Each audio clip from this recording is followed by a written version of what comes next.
Fala, meus amigos do canal, aqui com vocês, João Carlos Espíndola. Eu trago para vocês algumas dicas incríveis para você gabaritar o processo civil ou pelo menos tentar superar a sua dificuldade com essa matéria que é considerada uma das mais difíceis de direito, se não for a mais difícil de direito do concurso de escrevente do TJ São Paulo. Eu sei que dificuldade é uma situação subjetiva. Alguns têm dificuldade, outros não têm, mas eu estou falando assim da maioria, entendeu? Muita gente reclama mesmo de processo civil. É o caso do Danilo aqui que falou: fala, mestre, alguma dica para processo civil? É a matéria que mais tenho dificuldade. Olha, se você ficar comigo até o final desse vídeo aqui, você vai superar boa parte das suas dificuldades com o processo civil. Mas eu peço que você faça, acredite e faça, por favor, o que eu vou te pedir. E antes, deixa o seu joinha, clica no botão do like e depois deixa aqui o comentário e fala se te ajudou ou não, se auxiliou ou não e compartilha o vídeo. Você vai pegar caneta e papel, ou se não quiser anotar com caneta e papel, você vai anotar no notebook, no celular, no Word, onde você achar melhor, mas anote. Anote isso aqui que eu vou te dizer e anote do jeito que eu vou te explicar. Porque eu vou te dar exemplos durante todo o Código de Processo Civil aqui, que tem locais em que o Código de Processo Civil tem artigos que ele fala diferente. E esse falar diferente, meu amigo, minha amiga, pode derrubar qualquer candidato. Confie em mim. Olha só. Quando você lê o Código de Processo Civil, de preferência a lei seca, você vai ler normal, prestando atenção, marcando os pontos principais e se ligando nesses detalhes que eu vou te dizer. Você está lendo aqui, olha, dos impedimentos e da suspeição. Aí você vai ler e tal, tá lendo. Quando você chegar no inciso 3 do artigo 144, você vai anotar assim. Quando se trata do inciso 3 do artigo 144, que fala de impedimento do juiz, a redação é: seu cônjuge ou companheiro ou qualquer parente, consanguíneo ou afim em linha reta ou colateral. Até o terceiro grau, pessoal, não vai ser mais do que o terceiro grau. Mas você coloca consanguíneo ou afim em linha reta ou colateral. Use as suas próprias palavras, mas escreva isso. Não precisa escrever o inciso todo. Isso não é resumo. Escrever o inciso todo não é resumo. Resumo é isso que eu estou te dizendo. Quando se trata do inciso 3, do impedimento do juiz, fala: seu cônjuge ou companheiro ou parente, consanguíneo ou afim, em linha reta ou colateral. João, mas por que você está falando isso? Eu já vou te mostrar. Eu vou te mostrar em todo o Código de Processo Civil, quando fala das multas, quando fala disso aqui, linha reta ou colateral. Eu vou te mostrar. Confia em mim. Desse jeito aqui, você vai ler a lei toda. Você vai ler toda a lei. Quando chegar nesses pontos é que você vai fazer isso. Mas a lei você vai ler toda, marcando, prestando atenção. E chegou nesse ponto, você para e acende aquela luz e anota o que eu estou te dizendo. Porque eu vou te mostrar aqui, olha, no inciso 4, você vai fazer a mesma coisa. No inciso 4, quando for parte no processo, ele próprio, seu cônjuge ou companheiro, ou parente consanguíneo ou afim em linha reta ou colateral. Você vai escrever também que quando se trata do inciso 4, fala parente consanguíneo ou afim em linha reta ou colateral até o terceiro grau. Eu já vou te mostrar que quando fala da suspeição do juiz, não vai dizer linha reta ou colateral. Presta atenção aqui, olha. Quando se trata da suspeição do juiz, olha aqui, a suspeição do juiz. O juiz é suspeito, há a suspeição do juiz. Olha o inciso 3.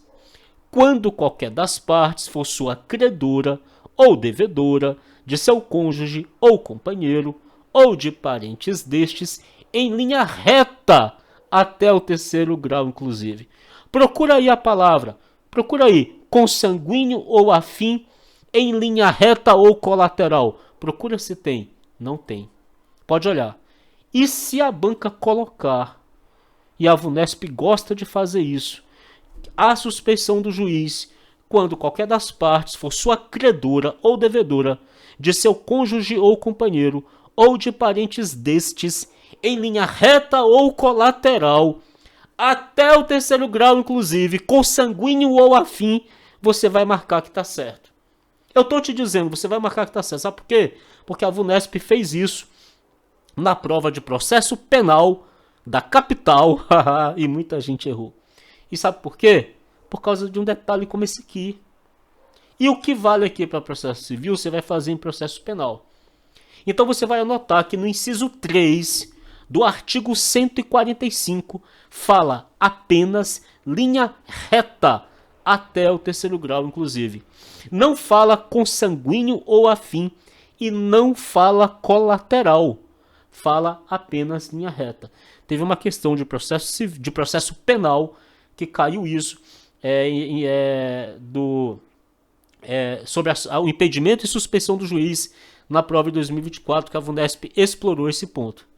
Então você vai anotar que no inciso 3 do artigo 145, que fala da suspeição do juiz, você vai anotar que não fala consanguíneo ou afim e não fala colateral. Fala apenas linha reta.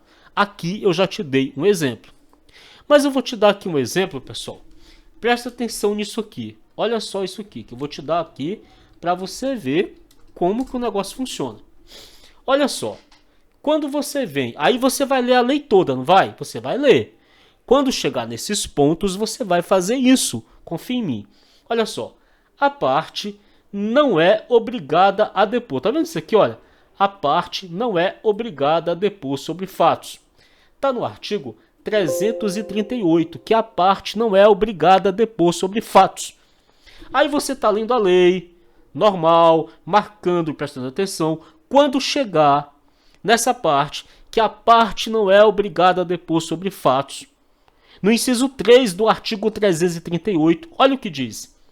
A parte não é obrigada a depor sobre fatos acerca dos quais não possa responder sem desonra própria de seu cônjuge, de seu companheiro ou de parente em grau sucessível. Procura aqui parentes consanguíneos ou afins em linha reta ou colateral até o terceiro grau. Procura aí. Não tem, pessoal. Não tem. Procura. Ou de parentes consanguíneos ou afins em linha reta ou colateral até o terceiro grau. Procura. Tem? Não tem. E você vai anotar que quando fala do inciso 3 do artigo 338, que a parte não é obrigada a depor sobre fatos, você vai colocar que não fala consanguíneos ou afins, não fala em linha reta ou colateral, fala apenas parente em grau sucessível. Ah, mas o que parente em grau sucessivo? A VUNESP não vai entrar nesse detalhe, ela vai te cobrar a literalidade disso aqui. E que coloque em perigo a vida do depoente ou das pessoas referidas no inciso 3, que é esse aqui. Desonra própria do seu cônjuge, de seu companheiro ou de parente em grau sucessível. Aqui não fala parentes consanguíneos ou afins, em linha reta ou colateral, até o terceiro grau. Aqui não fala. Cuidado. Vou te mostrar mais um caso, tá? Da testemunha. Vou te mostrar mais um caso aqui, ó. Da prova testemunhal. Você tá lendo aqui, tal, vai. Quando chega na prova testemunhal, e eu vou te mostrar aqui agora. Tá aqui a prova testemunhal. Olha aqui, ó. Podem depor como testemunhas todas as pessoas, exceto as incapazes, as impedidas e as suspeitas. Mas olha o que ele fala quando ele vai falar das impedidas. Se liga aqui, das impedidas. Observa bem. São incapazes e são impedidos. São impedidos de depor. Presta atenção. São impedidos de depor. O cônjuge. São impedidos de depor como testemunha, tá? São impedidos de depor como testemunha. O cônjuge, o companheiro, o ascendente e o descendente em qualquer grau. E o colateral até o terceiro grau. Rapaz, é de matar, né? Presta atenção. Quando fala do impedimento da testemunha, fala que são impedidos o cônjuge, o companheiro, o ascendente e o descendente em qualquer grau e o colateral até o terceiro grau. E quando fala do depoimento pessoal da parte, fala parente em grau sucessível, que ela não possa responder sem desonra própria, ou desonra de cônjuge ou companheiro, ou de parente em grau sucessível. E quando fala do impedimento, fala o cônjuge, o companheiro, o ascendente e o descendente em qualquer grau e o colateral até o terceiro grau. Então você vai anotar que quando se trata do impedimento da testemunha, são impedidos o ascendente e o descendente em qualquer grau. Aqui não fala até o terceiro grau, é qualquer grau. O ascendente e o descendente em qualquer grau. E o colateral, até o terceiro grau. O colateral para no terceiro grau, mas o ascendente e o descendente, ascendente, avó, mãe, descendente, filho, neto, em qualquer grau. Mas o colateral é só até o terceiro grau. Agora eu vou te mostrar esses exemplos aqui, que eu estou te dando aqui, é para você anotar quando você estiver lendo a lei. Só que tem mais coisas. Tem umas coisas também que eu vou te mostrar aqui, que eu... cadê? Calma aí que... É lá do... Calma aí que agora eu esqueci que eu não anotei, eu não faço roteiro. Isso aqui eu vou tirando de cabeça, e aí eu esqueço. Calma aí. É da audiência de conciliação, mediador. Eu vou digitar mediador, que eu acho. Que é da audiência de conciliação ou mediação. Mediador. Observe isso aqui. Observa, isso aqui é importante. Você está lendo aqui a lei. Você está lendo aqui a lei. Dignidade. Dignidade. Acho que eu acho. Olha aqui, ó. Olha isso aqui. Aqui está falando da citação. Você está lendo a lei e tal, chegou na parte da citação. Você está prestando atenção, está marcando tudo. Mas não no caderno, aqui no PDF. Tudo que eu falo é tudo que importa. Aí, na primeira oportunidade de falar nos autos, o réu citado, nas formas previstas nos incisos 1, 2, 3 e 4 do parágrafo 1º-A deste artigo, deverá apresentar justa causa para a ausência de confirmação do recebimento da citação enviada eletronicamente. É porque a citação é enviada por meio eletrônico e a pessoa tem que confirmar que recebeu. E ela tem prazo para confirmar, tá? E é importante que você anote esse prazo. Se eu não me engano, são até 3 dias. Aqui, ausência de confirmação em até 3 dias úteis, contados do recebimento da citação, implicará a citação por outros meios. Beleza, o prazo é de 3 dias. E esses prazos você vai anotar. Todos os prazos. Você vai lendo e vai anotando os prazos. Você mesmo vai anotando os seus prazos. Evite pegar a tabela de prazo pronta. Ah, João, mas eu não tenho tempo e não quero ter trabalho. Aí fica difícil. Pegue os seus próprios prazos. Faça você. Você aprende muito mais. O custo-benefício é gigantesco. Então você vai... A ausência de confirmação, 3 dias úteis para confirmar. Beleza. A citação. Mas o que eu quero te mostrar é isso aqui. Olha aqui. Essa falta de confirmação em até 3 dias úteis. Olha... Considera-se ato atentatório à dignidade da justiça, passível de multa de até 5% do valor da causa, deixar de confirmar no prazo legal, sem justa causa, o recebimento da citação recebida por meio eletrônico. Você vai anotar que a multa por deixar de confirmar no prazo legal, sem justa causa, o recebimento da citação eletrônica, você vai anotar que essa multa é de até 5%. Não é de 5%, é de até 5%.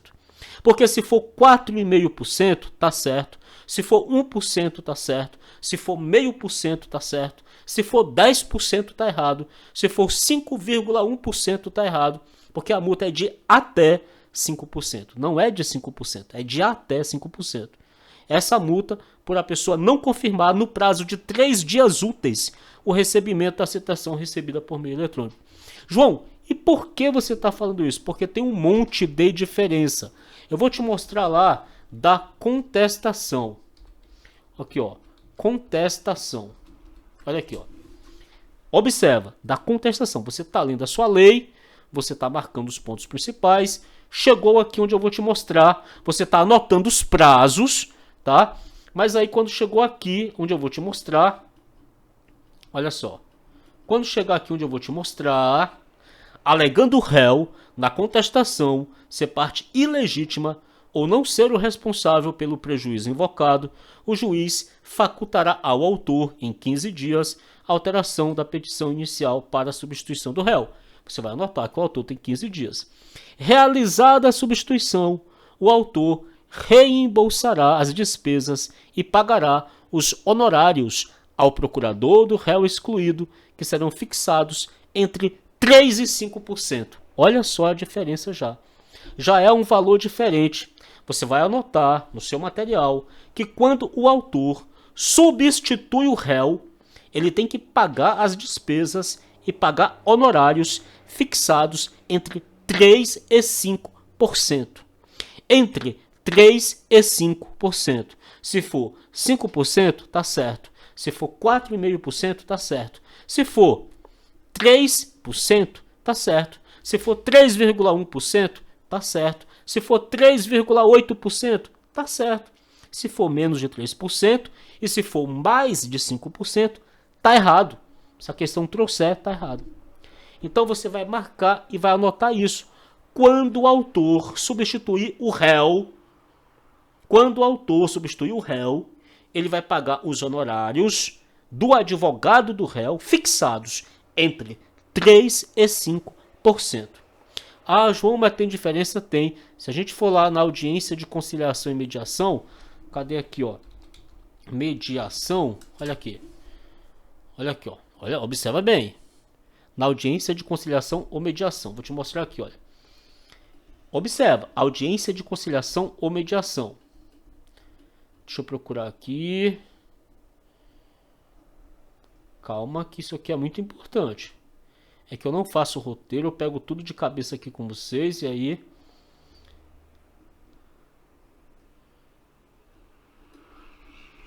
Para aí, pessoal. Audiência de conciliação ou de mediação. Aqui, vamos lá. O não comparecimento injustificado do autor ou do réu à audiência de conciliação é considerado ato atentatório à dignidade da justiça e será sancionado com multa de até 2% da vantagem econômica pretendida ou do valor da causa revertida em favor da União ou do Estado. Quando chegar aqui, você vai anotar que na lei seca não fala mediação, apesar de eu entender que também deveria estar mediação, porque aqui fala assim: o não comparecimento injustificado do autor ou do réu à audiência de conciliação. Não fala audiência de conciliação ou de mediação, fala só conciliação. É considerado ato atentatório à dignidade da justiça. Você vai anotar que esse não comparecimento injustificado é sancionado com multa de até 2% em favor da União ou do Estado. Basta isso. Você vai anotar que a multa é de até 2%. Pode ser 0,5%, pode ser 1%, pode ser 2%, mas não pode ser 2,5%. O não comparecimento injustificado à audiência de conciliação é sancionado com multa de até 2%. Porque se você colocar isso, você já vai saber que é o não comparecimento do autor ou do réu. É sancionado com multa de até 2%. Você fala, João, tem mais coisa? Eu vou te mostrar aqui do agravo interno aqui, ó. Só para você ver uma coisa aqui, agravo interno. Observa bem. Quando fala do agravo interno, e é muito importante você observar isso aqui, para poder ir direto para lá, do agravo interno, observa isso aqui, olha. Observa bem. Quando o agravo interno for declarado manifestamente inadmissível ou improcedente, em votação unânime, o órgão colegiado, em decisão fundamentada, condenará o agravante a pagar ao agravado multa fixada entre 1% e 5% do valor atualizado da causa. Observe isso aqui, por favor, observe isso aqui, olha. Multa entre 1% e 5%. Agravo interno, porque a gente vai ver que a do embargo de declaração é diferente. Então você vai adotar que quando o agravo interno for declarado manifestamente inadmissível ou improcedente em votação unânime, A votação deve ser unânime. Todos os desembargadores devem votar de forma unânime, dizendo que o agravo interno é manifestamente inadmissível ou improcedente. E a multa é entre 1% e 5%. O agravante paga ao agravado. Você vai anotar isso. A multa é entre 1% e 5%. Se falar 0,5% está errado. Se falar 5,1% está errado. A multa é entre 1 e 5%. Pode ser 1,5%, pode ser 2%, pode ser 3%. A multa do agravo interno. Beleza. Agora, olha o embargo de declaração. Vou te mostrar do embargo de declaração. Aqui. Quando manifestamente protelatórios os embargos de declaração, o juiz ou o tribunal, em decisão fundamentada, condenará o embargante a pagar ao embargado multa não excedente a 2% sobre o valor atualizado da causa. Então você vai anotar que a multa dos embargos de declaração manifestamente protelatórios é de até 2%, porque aqui fala não excedente a 2%. Ora, se é não excedente a 2%, significa que é de até 2%. Só que tem mais. Se houver embargos de declaração manifestamente protelatórios de novo, ou seja, na reiteração tiver de novo, a multa será elevada a até 10%. Então você vai anotar que embargos de declaração manifestamente protelatório, multa não excedente a 2%. E na reiteração, multa de até 10%. E a interposição de qualquer recurso ficará condicionada ao depósito prévio do valor da multa. Quando você estuda assim, as outras partes da lei, você já estará lendo. Você já estará lendo as outras partes da lei.